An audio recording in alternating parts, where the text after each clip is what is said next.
The moment 17-year-old Michael Thompson walked onto the voice stage, something extraordinary filled the air. Not because of his appearance, though his infectious smile and the way he waved enthusiastically at every camera made hearts melt instantly, but because of the pure, unfiltered joy radiating from every fiber of his being. Michael had Down syndrome, and music wasn't just his passion. It was his language, his way of connecting with a world that didn't always understand him. But what happened next would shatter every assumption about ability, dreams, and the power of human connection. Because sometimes, the biggest hearts come in packages that look different from what we expect. Standing beside him was his mother, Patricia Thompson, a woman whose love had moved mountains for 17 years. She squeezed Michael's hand one last time before stepping back, her eyes already glistening with the kind of pride that only comes from watching your child chase an impossible dream. Let me take you back to understand how this moment came to be. Because Michael's journey to the voice stage was paved with challenges that would have stopped most people before they started. Michael Thompson had been born with Down syndrome in a small town in rural Kentucky, where resources for special needs children were limited, and understanding was even more scarce. His father had left when Michael was 2, unable to handle the reality of raising a child with disabilities. Patricia had raised Michael alone, working 3 jobs to pay for speech therapy, physical therapy, and the music lessons that became Michael's lifeline to the world. Music had found Michael early, or perhaps Michael had found music. By age 5, he was humming complex melodies he'd heard only once. By 10, he was teaching himself to play guitar by watching YouTube videos, his coordination challenges making every chord a victory earned through persistence and determination. His speech was often difficult to understand, words tumbling over each other in his excitement to share his thoughts. But when Michael sang, his voice became clear, purposeful, beautiful. Patricia worked as a night shift nurse at the local hospital, a day shift cashier at the grocery store, and cleaned offices on weekends, all to afford the music lessons that kept Michael's spirit alive. She'd drive 40 miles each way to the nearest music teacher willing to work with a special needs student, sitting in the waiting room during lessons, listening to her son's voice grow stronger, more confident, more undeniably talented with each passing week. The other kids at school didn't always understand Michael. His enthusiasm could be overwhelming, his social cues sometimes missed, his different way of processing the world occasionally frustrating to peers who moved through life with typical ease. But when Michael performed at school, talent shows, or church gatherings, those same kids would sit in amazed silence, hearing something in his voice that transcended every difference between them. He doesn't just sing songs, his music teacher, Mrs. Rodriguez, told Patricia after one particularly moving lesson. He feels them so deeply that he makes everyone else feel them too. He has a gift, Patricia, a real gift. The idea to audition for The Voice came from Michael himself. He'd been watching the show religiously, studying every performance, every coach's reaction, every moment of triumph and heartbreak. "Mama," he'd said one evening, his words careful and deliberate the way they became when he had something important to say. "I want to sing there. I want to show people that different doesn't mean less good." Patricia's heart had broken and soared simultaneously. She knew her son's talent, knew the purity of his voice, and the authenticity of his performances. But she also knew the world could be cruel to people like Michael, knew that national television might not be ready for someone who looked different, spoke differently, processed emotions differently than typical contestants. But Michael was determined with the kind of stubborn persistence that had carried him through 17 years of proving people wrong. They submitted his audition video, a heartfelt rendition of What a Wonderful World that showcased not just his vocal ability but his genuine joy in music making. When The Voice called to say Michael had been selected for blind auditions, Patricia cried for 3 hours straight, overwhelmed by pride, terror, and the knowledge that her son was about to step into a much bigger world. The journey to Los Angeles had been Michael's first airplane ride, first time staying in a hotel, first time experiencing the overwhelming sensory input of a major city. But through it all, his excitement never wavered. He wanted to meet Blake Shelton, wanted to sing for real coaches, wanted to show the world what he could do. Standing on the voice stage now, Michael felt the weight of the moment settling over him like a heavy blanket. The lights were brighter than anything he'd experienced, the audience larger than he'd imagined, the four red chairs more imposing than they'd appeared on television. His sensory processing differences, usually manageable with routine and familiar environments, began to overwhelm him in this strange, intense new setting. Blake Shelton sat in his red chair, immediately drawn to this unusual contestant. In his years of coaching, Blake had developed an instinct for authentic performers, and something about Michael's presence, his obvious excitement, mixed with growing anxiety, suggested they were about to witness something special. "Whenever you're ready, buddy," Blake called out encouragingly, his voice carrying that warm Oklahoma friendliness that had endeared him to millions. Michael stepped up to the microphone, adjusted it to his height, and opened his mouth to sing. But instead of music, what emerged was a sound that broke every heart in the studio. He began to cry, not quiet tears of nerves, but the overwhelming sobs of someone whose emotional regulation had been pushed beyond its limits by excitement, fear, and the sheer magnitude of his dreams coming true all at once. His words, when they came, were harder to understand through his tears and his natural speech patterns. I can't. It's too big. I want to sing good, but I can't stop crying." The studio fell silent in the way that happens when everyone realizes they're witnessing something deeply human and vulnerable. This wasn't performance anxiety that could be coached away with breathing exercises. This was a young man with Down syndrome having an authentic emotional response to an overwhelming situation, and nobody quite knew how to help. Michael continued crying, his hands shaking as he gripped the microphone stand. "I practiced so much, Mama. I know the song, but I can't stop crying. I'm sorry." Patricia, watching from the family area, started to move toward the stage, but the producers gently held her back. This was Michael's moment, and somehow, they all sensed that the right help was about to come from an unexpected source. Blake Shelton made a decision that would define not just this audition, but his entire understanding of what it means to be a coach. He stood up from his red chair and walked directly onto the stage, abandoning every protocol the voice had about maintaining distance during blind auditions.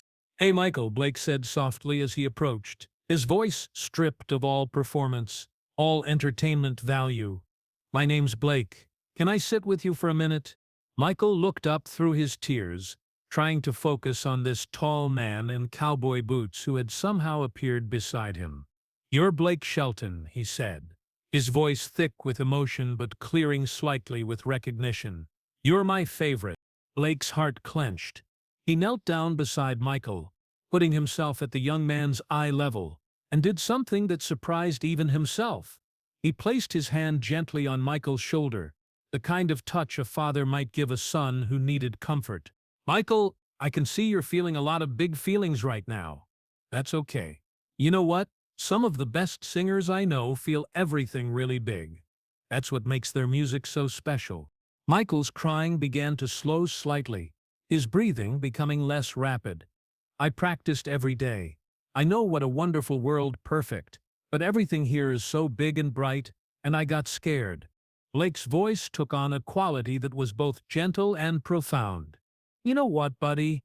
I get scared too sometimes. And you want to know a secret? The best performances happen when people are brave enough to sing even when they're scared." The other coaches, Kelly Clarkson, John Legend, and Niall Horan, had all turned their chairs around, not because they'd heard Michael sing, but because they recognized that something more important than any audition was happening on that stage. "Michael," Blake continued, his hand still resting reassuringly on the young man's shoulder, "I want you to take some deep breaths with me. Can you do that?" Together, they breathed slowly and deeply, Blake's calm presence helping to regulate Michael's overwhelming emotions. "That's perfect, buddy. Now, you said you practiced every day. That tells me this song is really important to you. Can you tell me why you chose it?" Michael wiped his eyes with his sleeve, his words becoming clearer as he calmed down. Because the world really is wonderful. Even when people are mean or don't understand me, there's still music, and mama, and friends, and trees, and I want everyone to remember the wonderful parts. Blake felt tears spring to his own eyes. That's beautiful, Michael. That's exactly what music should do. Remind people about the wonderful parts. Blake stood up slowly and addressed the other coaches, his voice carrying across the studio with gentle authority.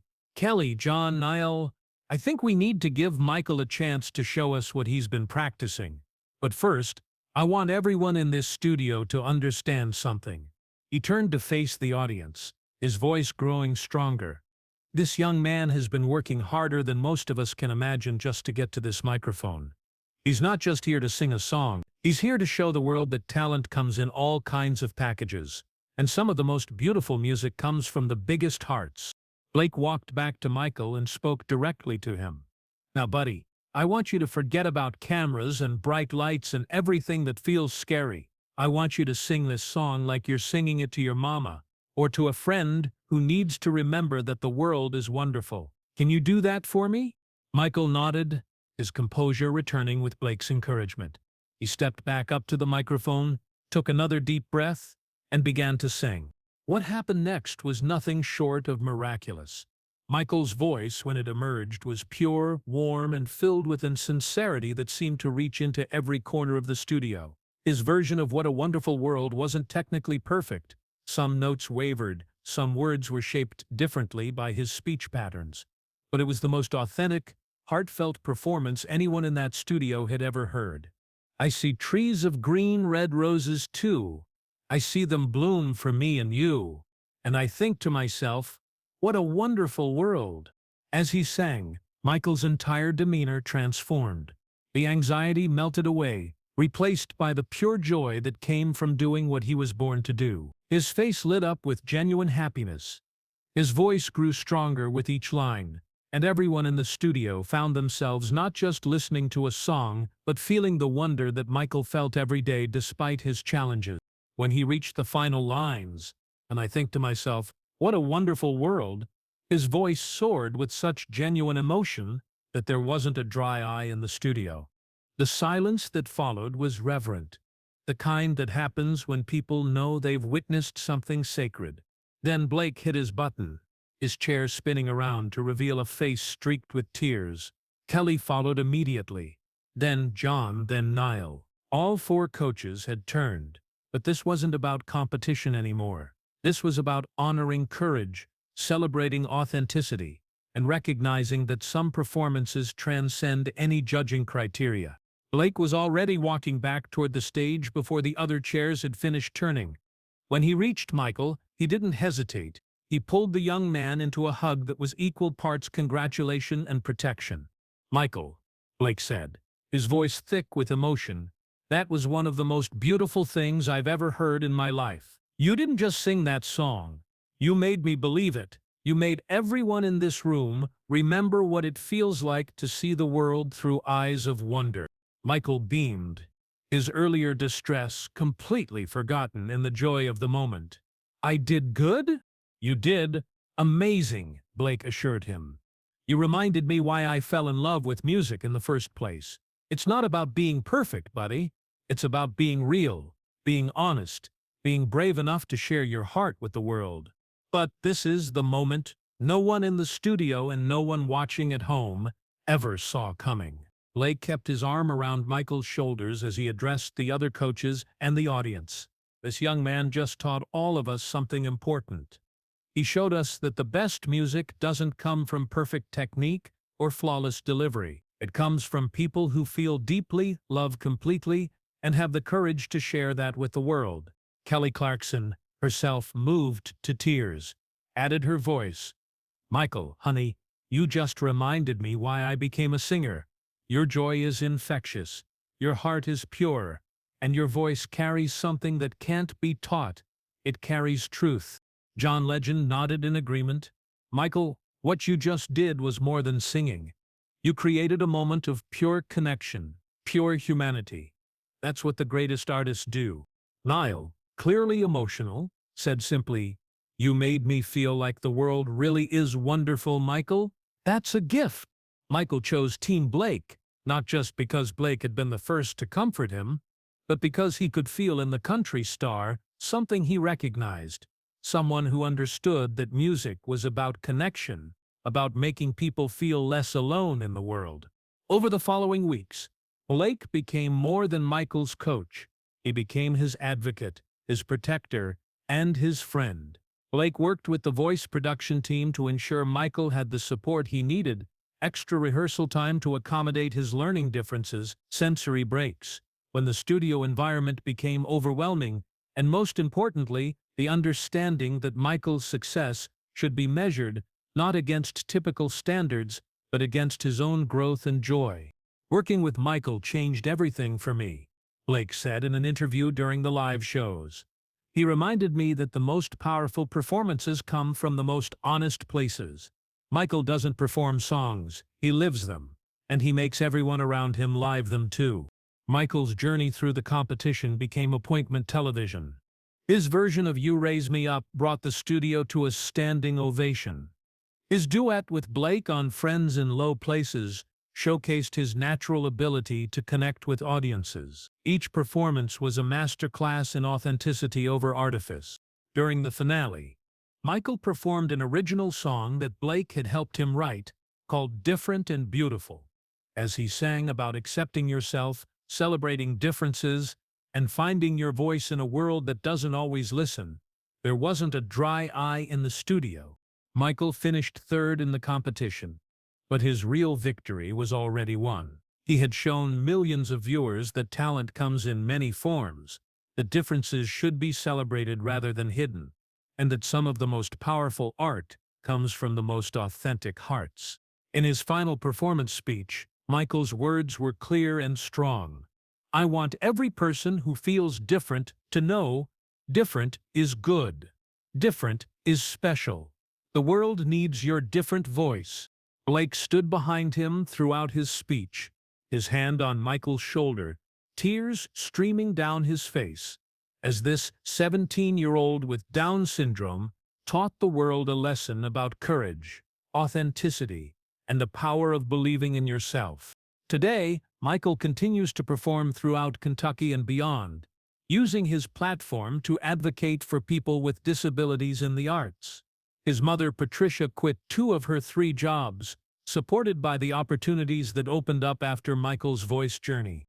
The most important legacy of Michael's time on The Voice wasn't any prize or recording contract. It was the minds he changed, the hearts he opened, and the proof he offered that talent, determination, and joy matter more than any label society might try to place on you. Blake Shelton learned something that night that changed his approach to coaching forever.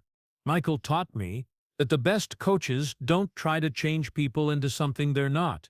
The best coaches help people become the most authentic version of themselves. Because sometimes the most wonderful voices come from people who see the world differently. Sometimes the biggest hearts beat in bodies that look different from what we expect. And sometimes a 17-year-old with Down syndrome can teach a country superstar and millions of viewers what it really means to find the wonderful in an ordinary world." Michael Thompson proved that The Voice isn't about conforming to expectations, it's about having the courage to be exactly who you are, and finding the strength to share that gift with a world that desperately needs to remember what wonder looks like.